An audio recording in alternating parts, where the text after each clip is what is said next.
Bloomberg's editor-in-chief, John Micklethwait, has taken a close look at where Prime Minister May's Great Britain and President Trump's United States are headed, and has concluded that we may have seen the end to what he calls the Anglosphere. Writing in Bloomberg Opinion today, for nearly 4 decades, America and Britain have touted the benefits of open markets, globalization, and personal freedom. Now that voice has either shrunk to a murmur or is singing a very different tune. You may not like pontificating Anglos, but everybody who cares about liberty and the rule of law should pray for them to be heard. Welcome now, John, back to our program. Welcome. Congratulations on the piece. How do we distinguish between the inevitable ups and downs of international relations and a fundamental change? I think it's one of those things where you had an era. You go back, Britain and America always had this thing called the special relationship, but this is very different. I think from the 80s onwards, from Reagan and Thatcher, you had a succession of British and American leaders who walked the world singing a song of globalization, of liberalization, and also to some extent leading by example. And the reason, very obviously, America is miles bigger than Britain. California has a bigger economy than Britain. But the fact that you had more than one country saying it made a big difference around the world. Around the rest of the world, there was a presumption, even if people didn't like it, even if you were in Brussels, even if you were in Beijing, you thought the world was going to become a little bit more Anglo, that it was going to head in that direction. Since 2016, that's gone upside down. So Britain no longer really has any voice at all. It's completely chaotic.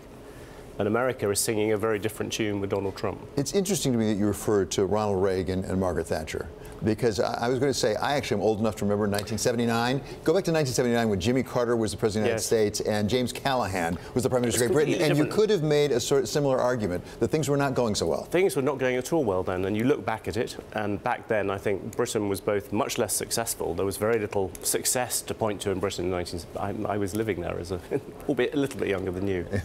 But the other thing was that even America, you had Watergate, the Carter presidency, you had Vietnam. America wasn't feeling particularly emblematic either. And these two people, Thatcher and Reagan, I think changed that. And then you did have this period where these people, somewhat smug, somewhat whatever, wandered the world and told people things. And the fact, there are all sorts of reasons why many people will say, good, we're fed up with you. Why did you wander around the world telling us these things? But actually, I think on the whole, the things which that partnership stood for, liberal ideas, freedom, globalization, were things that did generally enrich the world. And now they're in trouble. And the fact that when you look around the world, you try and think of the two most dysfunctional capitals, you now probably say Washington and London is a staggering thing. How much of it are the individuals involved, the individual leaders, and how much of it is larger forces of history? I mean, the success you described at that time, globalization, things like that, how much have they changed, and technology really changed the rules so that what worked then wouldn't work today?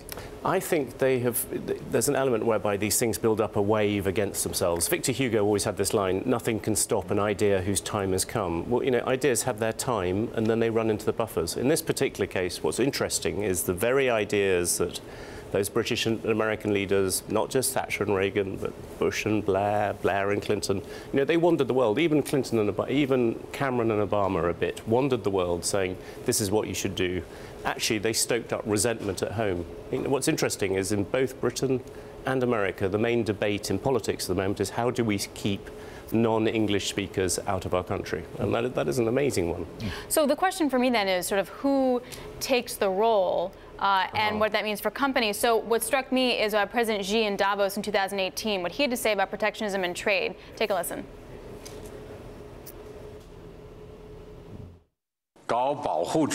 Pursuing protectionism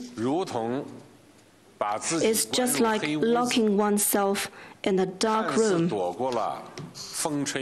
While wind and rain may be kept outside, so are light and air. No